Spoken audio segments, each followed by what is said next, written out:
Hey Bugalics, and welcome back to another reading vlog.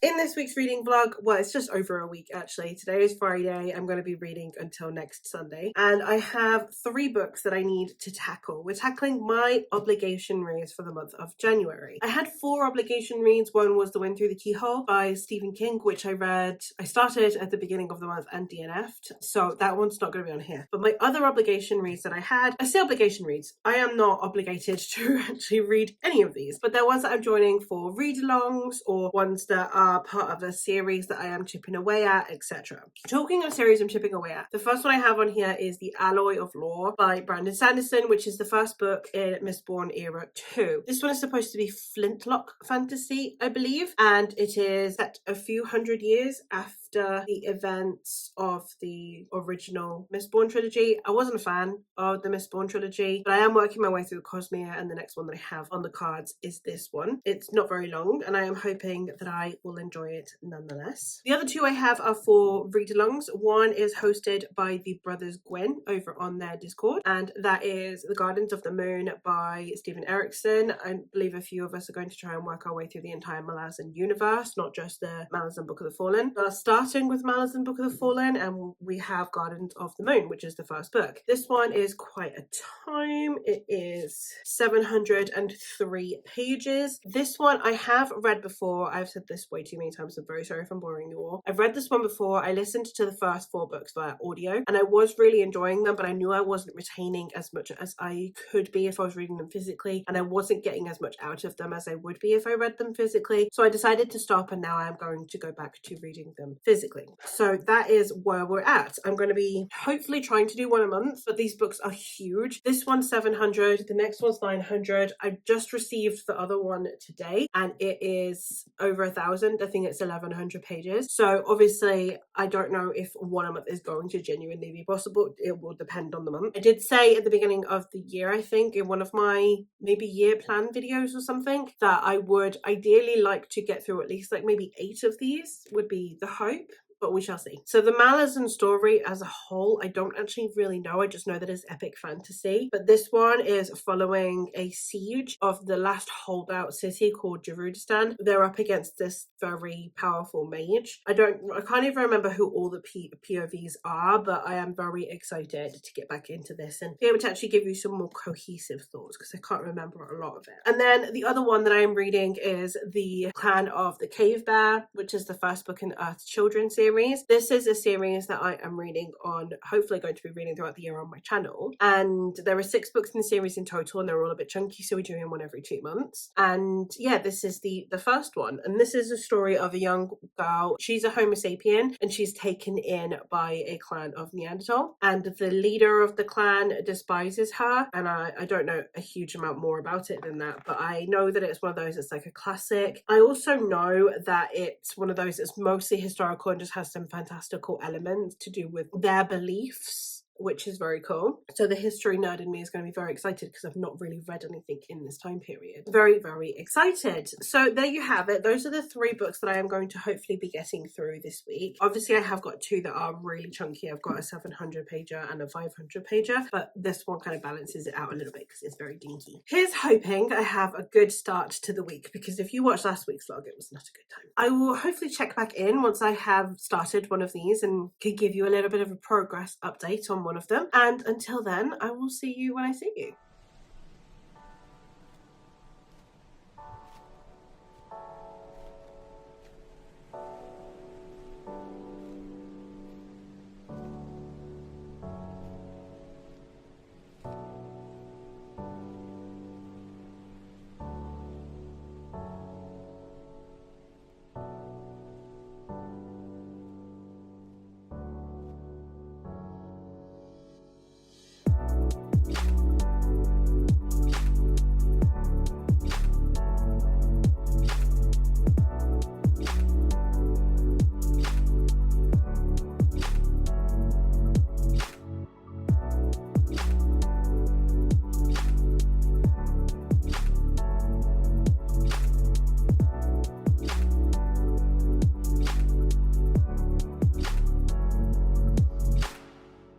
vlog. It's Saturday and today we're celebrating one of my kids' birthdays. Not actually his birthday's in the week, but we celebrate it today because celebrating his birthday on a weekday would suck. I am here to check in because I have finished book 1 of Gardens of the Moon. So like this is separated into 7 parts and I've read the first part. Couple of thoughts.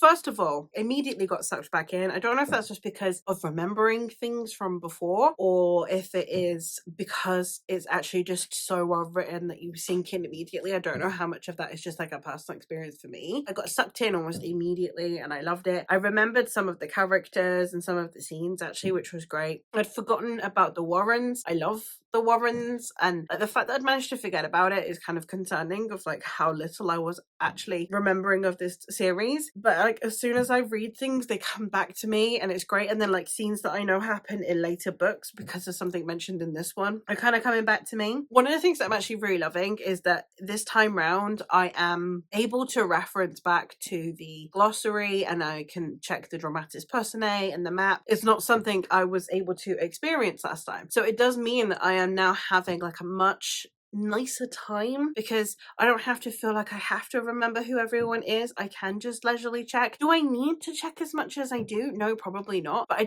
I love it. I love just being able to reference back and see what it says about each person and stuff. So I am having such a wonderful time already. I'm loving being in this world again. I find whenever I'm not able to read or whenever I have to stop reading, I find it an inconvenience. Last night, I needed to go to sleep because I needed to be up in the morning because my kid's birthday. And like, not that my kid's birthday felt like an inconvenience, but going to sleep felt like an inconvenience. It's like, can I get away with being sleep deprived? But no, obviously I need to be a functional parent for my kid's birthday. So that's such an amazing sensation when that happens. So today's plan is I'm hoping to read books 2 and 3, which would get me to page 348. I'm currently on page 168. So they're not the longest sections, they're not the shortest. So we'll see how I fare, but I'm very, very excited to continue on and see how much more of this I can read and just immerse myself back in this series. And I definitely feel like a pace of 1 book a month is going to be doable. Now that I've picked this one up and really, really enjoyed it and really sunk into it from the get-go, I feel like 1 a month is going to genuinely be really doable. So it is considerably later, it's nearly dinner time, and my kids were playing with some video games, and I've had a chance to read, so I had a bit of chance to read throughout the day today, and then I managed to read a huge chunk now, and I have managed to finish part 2. With part 2, we're actually following a slightly different setup. It's after like the events of book 2, which included some like really horrific things, some really horror adjacent scenes. In this one, it's more like epic military fantasy again, and then it kind of leans into the darker side of that, and I really appreciated that. And I really found that following this new cast of characters that have different values, have different investment in the war that is going on, and seeing this conflict happen from different cities and different perspectives, I always really enjoy seeing in Malazan, and it's something that I remember liking the first time round. The sheer expanse of it. And like, one of the things that I always find really interesting is I hear a lot of people say that Malazan is not character-based. Now, it's not character-based in the sense it's not like Robin Hobb, it's not like Piers Brown, where you're reading this series to get emotionally attached to a small group of characters and you really care about what they're doing. But it's not that it's not character-based. I think that we, a lot of the time as readers, we kind of have a very specific view of what character-driven versus plot-driven looks like, where it centers on the characters. You think small cast characters that you care really, really deeply about emotionally, and if not, then all others are plot based. That is not really the case with Malazan. Now, while these characters, it is a huge ensemble cast of characters, there are so many. I do understand some of them, I do despise some of them, I do still have emotional reactions to these characters. So while I don't have that one character that I'm like addicted to, I love, they're a new favorite human, almost, they feel like someone I know. Upon returning to this and me being so happy to see some of these characters again, seeing Tataseo, seeing Whiskey Jack, seeing Quick Ben, it's just been a fantastic experience going back into this world and seeing the characters. So I think whenever people talk about Malazan, I think they always give it like a really terrible reputation. And as someone who is rereading it and who really enjoyed it the first time, and I know that I kind of contributed to it because I said, like I was listening to it via audio and I wasn't retaining as much as I wanted to. That isn't necessarily due to the fact that this is too complicated. I don't think if I was listening to an audiobook of The Realm of the Eldlings for the first time, I don't think that I would have processed it as well with the audiobook as I did physically, because I prefer reading physically. Not to mention that that was my first time not having a book to reference. It was the first time that I listened to a book solely via audio. That makes a difference.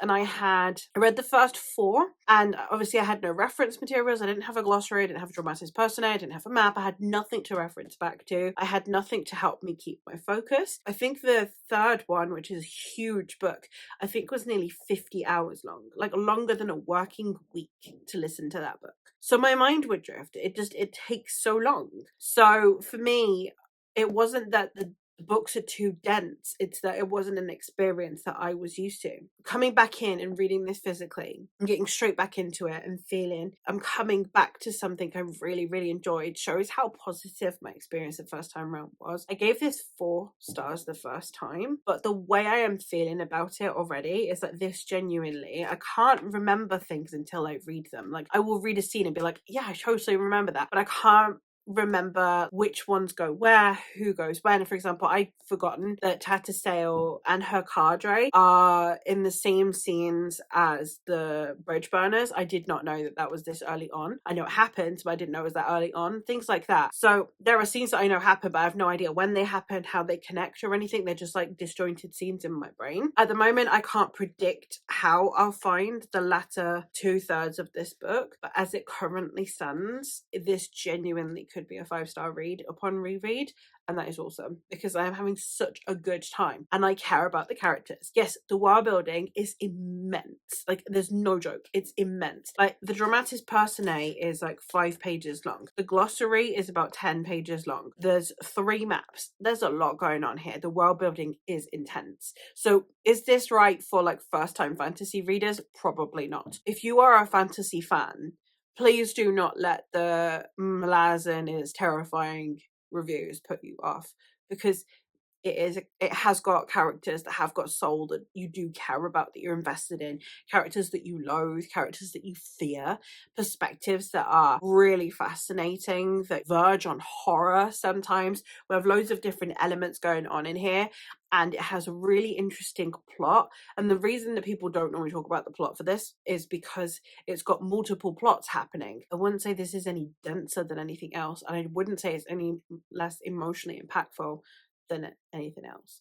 So just random rant aside, I am having such a good time with it. I'm so glad that I got to see this part of the world again, and remembering some of the scenes that happen here, because we're now in Darujistan in part 2, which is a different city. We started out in Pale in part 1, in like book 1, and in book 2 we're in Darujistan, and these are like holdout cities that are holding out against the Malazan Empire, and seeing the 2 sides of that and seeing the people that like live in Darujistan and like are going about their lives in there, and so many things that are happening. It's just been really fascinating because obviously, especially now that I have some hindsight and I know where it's going to go, which means that I definitely think that this series has rereadability as well. Like I'm very excited to like have finished the series, because then I can come back to it, which is always such an exciting thing to feel when you know that this series is going to stay with you for so long.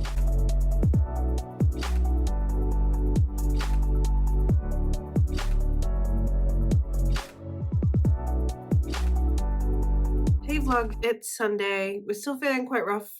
I am actually filming stuff for another vlog though, so I'm going to try and keep this a bit short because yeah, I am already doing lots of things today. I have done some reading and I am now on book 4, so I've read book 3 of Gardens of the Moon. I'm still having a wonderful time with this because it's such a different approach to fantasy. We're not rooting for any one side, we're not rooting for any one person, we're just experiencing them and their faults and their flaws. And that what really brought to a head, I think, in book 3, because there were definitely things in there that were there specifically to discuss immorality of war. That you can't go looking at war as something that is principled and moral and something where anyone can come out a good person from it. it. We had this confrontation between two people who were on opposing sides. We had one who was young and innocent. We have one who was a soldier who had very little say. And then now you have this person, that the younger person, who experienced horrors at the hands of the people of the soldier, but now is working for the person that ordered the soldier. And it's all of these things that I just think were handled in a really fascinating way. And I really like the way that Stephen Erickson is going about having those conversations, because we're getting it from this neutral standpoint. You're not emotionally invested in any one character. It's not you being like, this is my favorite character, and I hope that everything that they want and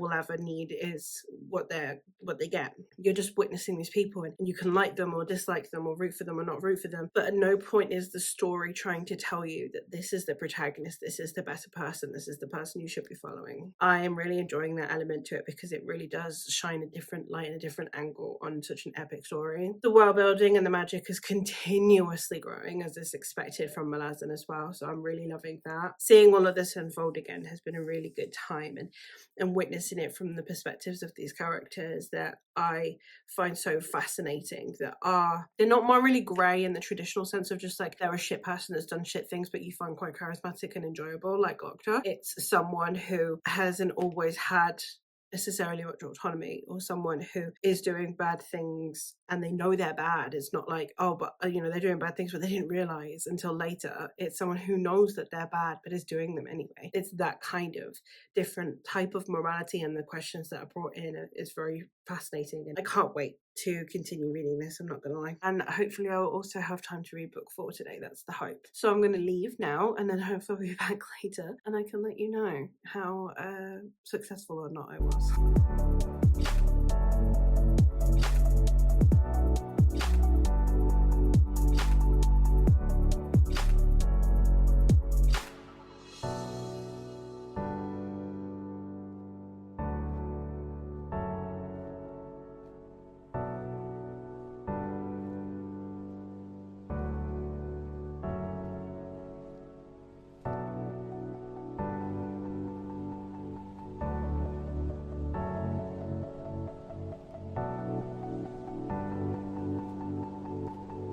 Hey vlog, it is now Tuesday. I didn't update you. Did I update you at all yesterday? I don't think I did. I am casually dying, as you can, I'm sure, hear. I still have the flu. It's been nearly a week. I still get a temperature randomly arise. I still have huge coughing fits. I have all the body aches. It's great. It's 10 out of 10. Would recommend. So I didn't update you yesterday. Yesterday was a really rough day. All my kids were off school. We still have my second eldest, who has been off for...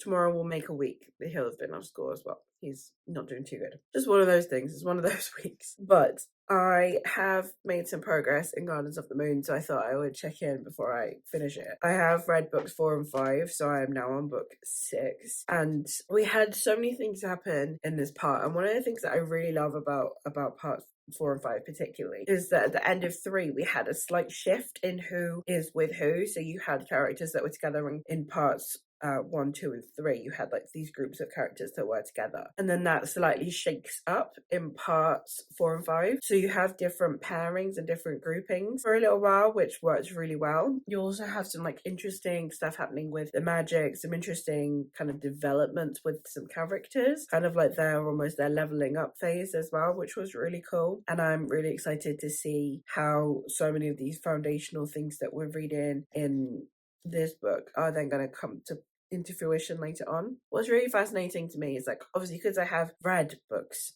2, 3, and 4, there are scenes that I can remember, but I can't remember exactly which book they are in. So one of the things that I'm really enjoying about this is that I can kind of see, oh yeah, I can see how that would feed into this other scene that I remember now. And like the more and more I read, the more and more things are coming back to me. So that's really nice, and I'm really enjoying that part. We've also had even more growth in terms of the amount of characters that we are experiencing, and I feel like that's just a Malazan thing. I feel like by the time we get to the end, we'll have needed them to kill off some characters just so we can keep track of all the characters. But that's the cool thing almost, is that you have so many characters, and they all seem so pivotal, and they seem so powerful, and so, or not necessarily powerful, prominent and so impactful on the story. But there are so many of them that there is room for him to kill, for Stephen Erickson to kill off a character that seemed really important, and it will be shocking, but it won't write him into a corner, and he will still be able to complete the story. So I'm really excited to see how that goes. In his biography, it says that Stephen Erickson is an archaeologist and an anthropologist, and it totally shows. It shows in his world building, it shows in his character development, because the character development, like I said before, it's not you get the warm fuzzies and you love this character. They're just people who are in specific positions and have specific tasks and specific things they need to do in this world, and we're just following them. And you could get attached to some characters, but at no point is the book telling you who you're supposed to be attached to. It's not being like, this one's going to be a favorite character, which happens a lot. Like, I feel like a lot of authors really force your hand as to who your favorite character from a series should be. And I'm really enjoying that Stephen Erickson's just created some characters, and then it's like, yeah, you choose if there's any that you feel more strongly about. And I like that. So I'm very excited to finish this up. I'm hoping to finish it up today. A bit further behind on my reads than I would like, but it's understandable. And then I got some mail. I'm sure you saw the B-roll, but I got some mail, and I have received Servant of Rage by Alex Knight. I got sent the ARC copy, which is a hardcover ARC. I've never received a hardback ARC before, and yeah, this got sent from the UK. And yeah, I'm really excited about it. The synopsis says, kill and claim their magic, which it says also on the ARC cover. Sube and his brothers have been raised on stories with the Great Khan, their ancestor who conquered the world with his might, mind, and fearsome magic. But the Great Khan is long dead and his power vanished. The brothers live by his laws still, even as infighting consumes their once proud people. When a sacred artifact is destroyed in an attempt on their lives, Sube, Batar, and Kashi find themselves imbued with slivers of the Great Khan's magic, and they're not alone. Under the tutelage of a famed commander and the guidance of a stoic monk, the brothers are ordered to hunt the other heirs and claim their magic for the Khanate. With each kill, they grow stronger, but the magic that empowers them is no mere tool. Something ancient, alive, and angry dwells within it.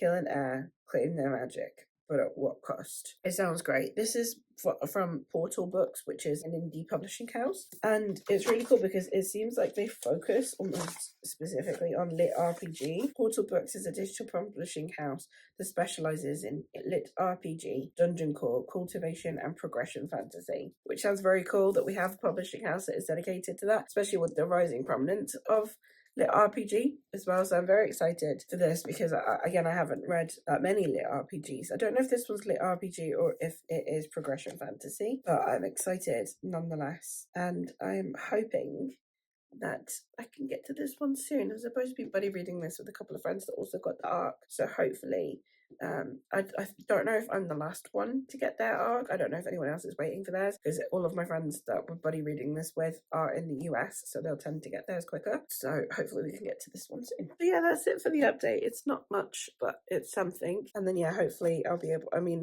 I would update you in between 6 and 7, but between you having to listen to me sounding like this and me trying to force my voice, I feel like at this point, if I do finish them both today, I'll just update you on both parts and call it quits there. So hopefully I'll be back in this evening with an update on the end of the book.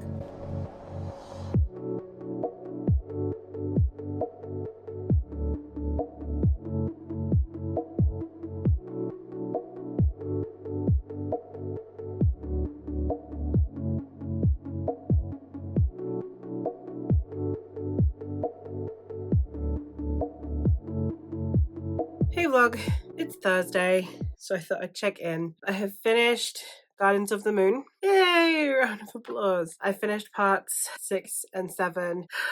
When did I last update you? Tuesday? Finished one on Wednesday, one today. It's been a good time. I love the way this ends because obviously especially knowing where the next ones are kind of going to go. I know that, so some characters' stories from this are in the next book and some are in Memories of Ice, which is book 3. So I am very excited.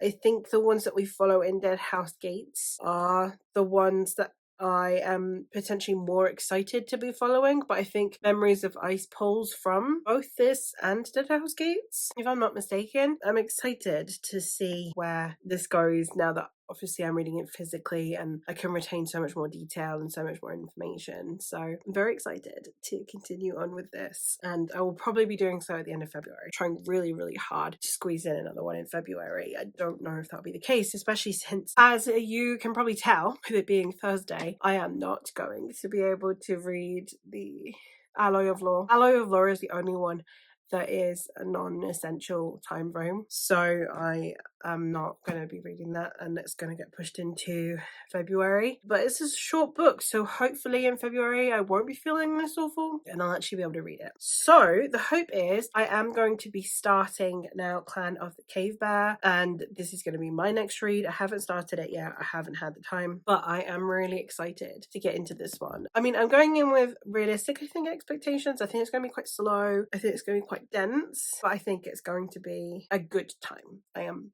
thoroughly here for this kind of historical period. So we're narrowing down to 2 instead of 3, but I think it's going to be a good time nonetheless. So I'm going to go start this one, and hopefully I'll be able to check in either tomorrow or Saturday. Depends on how much I end up getting read, really, if it's worth checking in. Hopefully I will actually have read at least a decent chunk of it before the vlog ends. That's the hope. I'll actually be able to at least give you an update once the vlog is over. Hey vlog, it's Saturday, so I thought I would check in. But I still sound like this at this point. Like, the end of the vlog is going to be this. But I did start Clan of the Cave Bear, like I said I would. I didn't actually start it yesterday, I started it today in the end. I've just been basically binge watching Jane Austen retellings.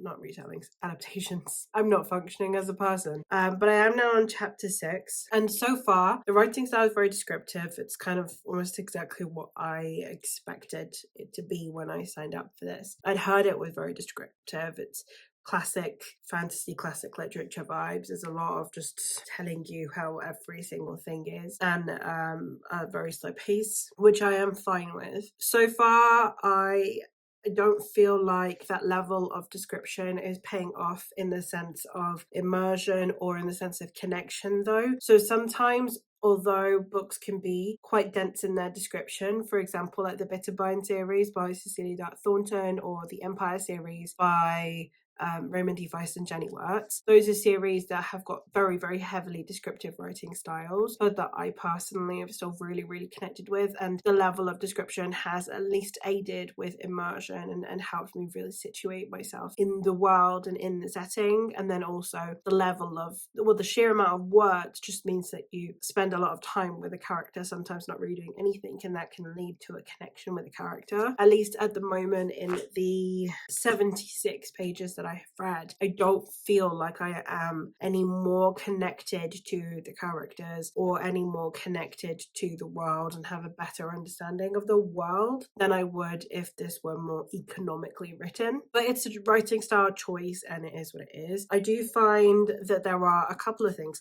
I'm big history nerd. I really like history. If you look at pretty much any of the discoveries that we have made in the last 10 to 15 years especially, but just in the last half a century, in regards to the way that women functioned in prehistoric civilizations and groupings and clans, women took a much more active role than we were told by the Victorians that women took. Because obviously a lot of archaeology began during the Victorian era, and we had pre-existing beliefs, which included that women were gatherers, that women would have been the ones that would have tended the home, tended the children. They wouldn't have strayed far from the clan. It'd be the men that would go do the hunting, all of these things, which it turns out is actually not actually that accurate. So this, a lot of the time, adheres to that much older philosophy that women took a very, very submissive role within the clans, had very little agency, very little say, especially in regards to choosing, for example, who they were to procreate with. I have to take into consideration when this was written for that mindset. That being said,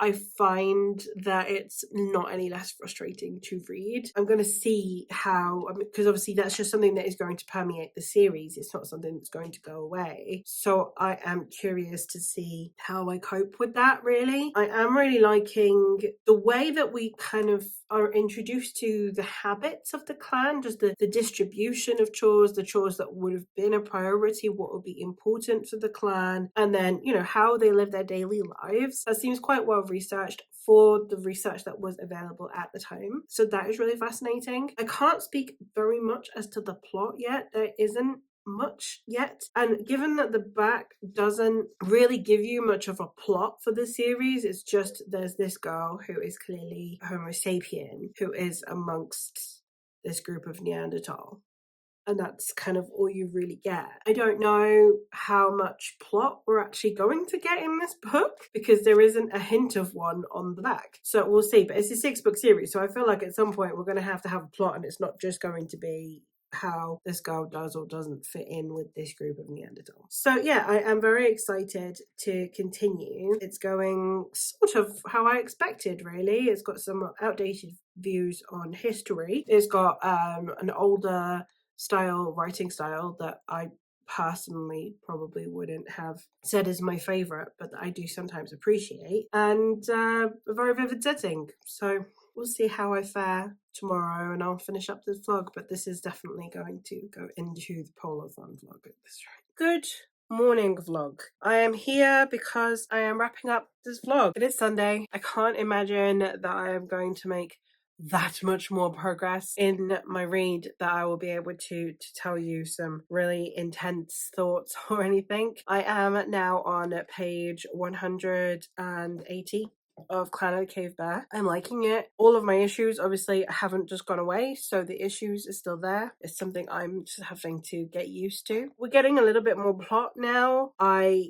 think that the direction this series is going to go in still hasn't really been revealed. It's more just things are beginning to happen. We're on the cusp of something is what I'm feeling. So obviously for me to be about a third of the way into the book and me be thinking, maybe soon I'll be able to know what this series is about, says a lot, really. But I am very excited to continue on and see, once the plot reveals happen, how I actually feel about that. So yeah, I don't think I'm going to get much more reading done today. It's my parents' anniversary, so we're going to go spend the day with them. I'm going to go decorate their house so that it's all like nice because they've gone away for the night. And then we're gonna have cake and stuff. So I don't think I'm gonna get more reading done today. So hence why I figured I'd finish the vlog here. So I've got 180 of this one. I didn't read Alloy of Law. And then we have Gardens of the Moon, which I read in its entirety. So not the most successful vlog that I have had. And obviously very lacking in B-roll in the latter half of the week. I'm hoping that it's still...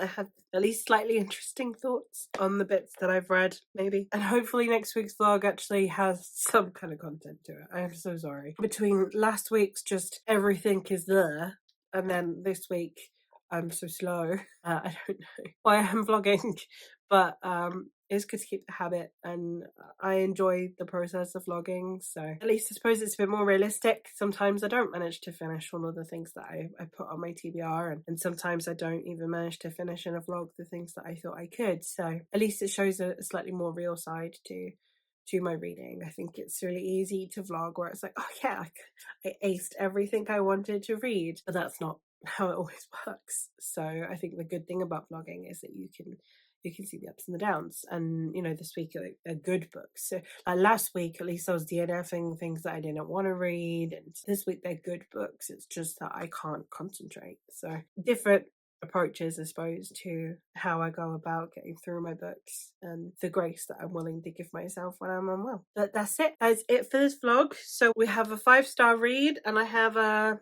4-star prediction going for Clan of the Cave Bear. Here's hoping that, you know, we actually get some plot and I'm thoroughly engaged in it by the time I finish it. And that is all from me for today. So thank you ever so much for watching, and I will hopefully catch you in another one soon. Bye!